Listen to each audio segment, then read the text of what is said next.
Bonjour, bienvenue sur la présentation de la semaine, bienvenue sur Mythes et Rêves, bienvenue sur cet épisode qui va traiter du New Age cette semaine, à savoir mon passif avec ce courant de spiritualité, ce que j'en pense et ce que chacun a vécu lui-même, peut-être avec ce courant spirituel.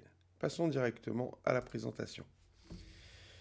Donc, la présentation s'intitule Le New Age. En introduction, la thématique du New Age fait beaucoup parler en ce moment, d'autant plus que ses théories les plus extravagantes sont maintenant dénoncées au niveau public par le concept de complotisme. Ce dernier terme est plus ancien que son utilisation récente, et elle cherche à stigmatiser la folle imagination de certains depuis une dizaine d'années environ seulement. Personnellement, j'ai l'impression que cette idée, ce concept de complotisme était aussi euh, servait aussi à détourner peut-être euh, les gens de l'ouverture à un certain nombre de choses que justement le New Age propose, malgré éventuellement ses lacunes, ses faiblesses ou ses dérives. Mais c'est là mon avis. Donc, c'est à ce moment-là que je quitte moi-même les pages internet où l'on envisage la venue prochaine des extraterrestres et les canalisations de maîtres ascensionnés concernant le passage de la Terre en cinquième dimension selon le calendrier Maya. C'est-à-dire que finalement, j'arrête de m'alimenter à la source complotiste au moment où ce terme arrive euh, je sais pas, à la télé ou dans les bouches des présentateurs. Je me cantonne depuis à l'exploration de l'origine et de la source de tous ces mythes qui ont changé ma vision du monde à l'époque. Le New Age est une mystique qui trouve ses références un peu partout dans notre histoire spirituelle.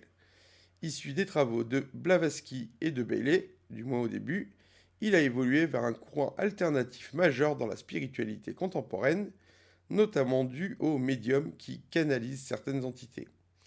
Quand j'ai eu accès pour la première fois à ces sites qui faisaient parler la mort et permettaient d'envisager la création à un niveau cosmique, malgré les affabulations diverses et les fantasmes reptiliens, quelle fut ma surprise!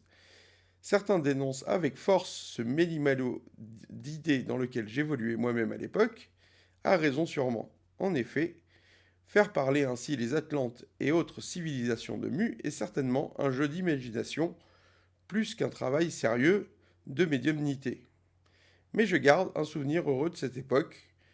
Chacun parmi nous qui s'intéresse à la spiritualité a certainement déjà eu un commerce quelconque avec ce courant devenu une référence majeure de la mystique contemporaine. Donc passons à la première partie que j'intitule Mon histoire avec le New Age. Je découvre le monde des canalisations angéliques seul et par moi-même en 2005 ou 2006, si je me souviens bien. En 2002, suite à un module de philosophie du judaïsme en fac de philo, je vais acheter un ouvrage sur la Kabbale pour la première fois.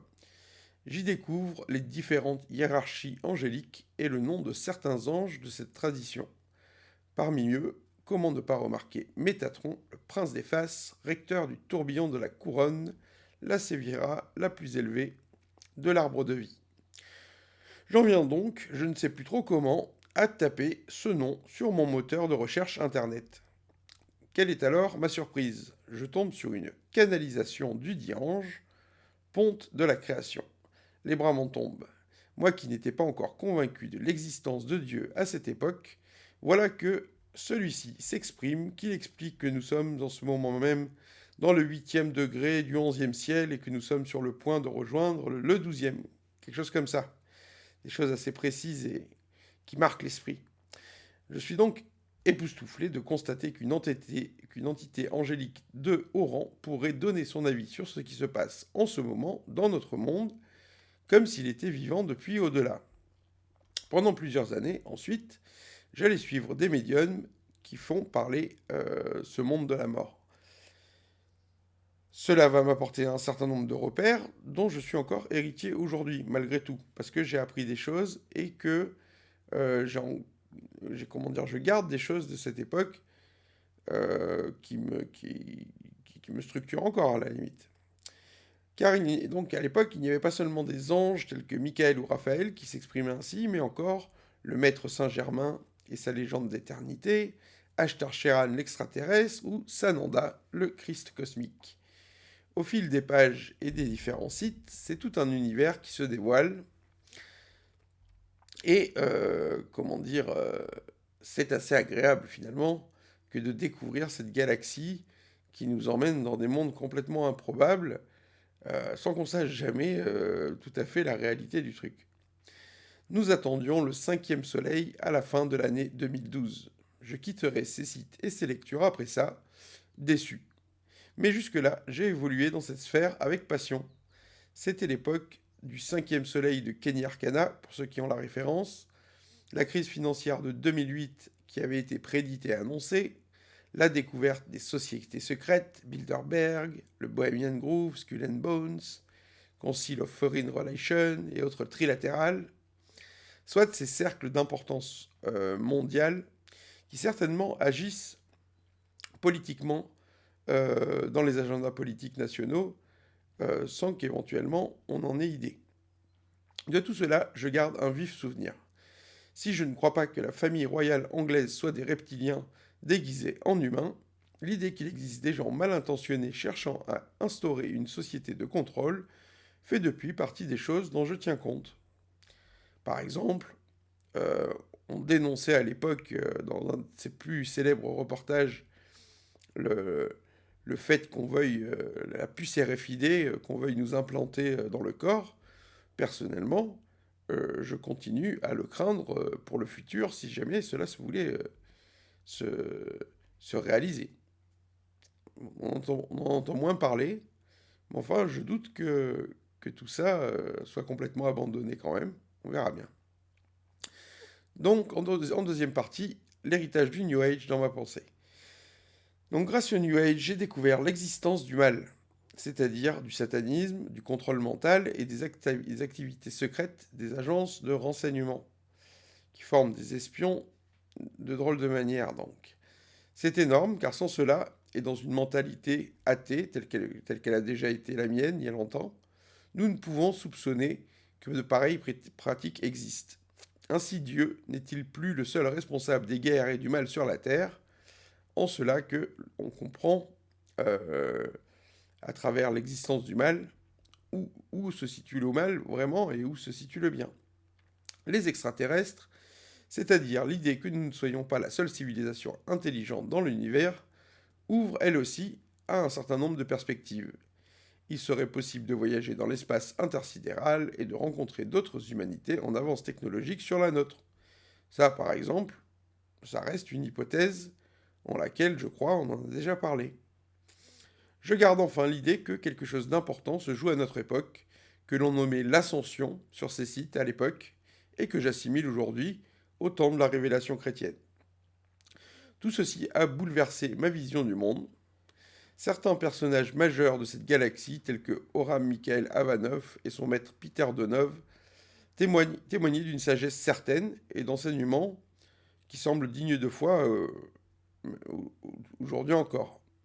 Enfin, à travers la lecture de pages telles que celle de Monique Mathieu, tout était envisageable.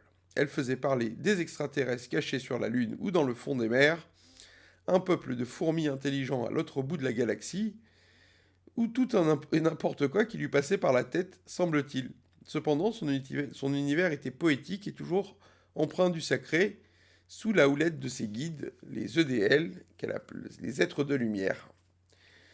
J'ai ainsi appris à me faire à mon intuition quand j'écoute un récit, quelqu'un parler, ou que j'écoute, ou que je lis quelque chose, à chercher à retirer quelque chose d'une histoire, même si elle est extravagante, en cela qu'elle recèle peut-être un peu d'intelligence et au niveau où j'ai quelque chose que je puisse comprendre, quand bien même je n'ai aucune idée de la réalité de ce dont il s'agit. J'ai donc quitté la mouvance New Age il y a plus d'une douzaine d'années maintenant pour me concentrer sur l'origine de ces mythes et les sources traditionnelles des légendes qui étaient abordées sur ces pages sans jamais qu'on sache exactement d'où elles viennent. Il me reste le souvenir que l'aventure humaine est extraordinaire et que notre expérience est certainement formidable, quand bien même tout ne serait pas vrai dans le récit de ces médiums qui le font vivre. L'ouverture qu'a produit pour moi ces investigations reste gravée dans ma mémoire. Le nouvel âge d'Alice Bailey et de Blavatsky avant elle pourrait être une réalité s'il s'agit de permettre la société à son futur tel que prédit par la prophétie de Saint Jean. Pour moi, cette ouverture au surnaturel, à l'époque, reste un bon souvenir. En conclusion donc, le New Age est une galaxie et on peut autant s'y perdre que s'y trouver. L'ouverture d'esprit qu'elle propose est un indice crucial de notre époque et de ses légendes, grâce au net et aux réseaux sociaux qui ont démocratisé l'accès à certaines informations. Les idées New Age font maintenant partie de notre monde. Je n'attends plus d'être sauvé de ma condition par les extraterrestres, mais j'ai conscience que les gens de bien et les gens mal intentionnés existent et que notre époque est pleine de surprises. Les âges nouveaux seront ceux de la sagesse et du partage, je l'espère. L'ouverture à la spiritualité et à la conscience de l'au-delà nous obligera certainement à changer jusqu'à mieux nous comprendre si nous dépassons les barrières qui nous empêchent. Ainsi, malgré les travers notables, mon époque New Age est un bon souvenir car tout, absolument tout, semblait ouvert et possible à cette époque. Voilà donc pour cette semaine et le sujet de la semaine consacré à cette mouvance New Age qui, je le répète, même si elle est fantasque à de nombreux endroits et souvent mal sourcée, reste quand même un discriminant de notre époque avec, avec Internet et tout ce que, toutes ces sources, toutes ces données qui nous sont arrivées dessus et qui nous permettaient d'imaginer un monde plus fantasque, plus heureux, plus libre, plus intéressant peut-être que le simple athéisme plat d'où je viens personnellement. Je vous dis à jeudi pour la discussion et d'ici là, je vous souhaite le meilleur. À bientôt.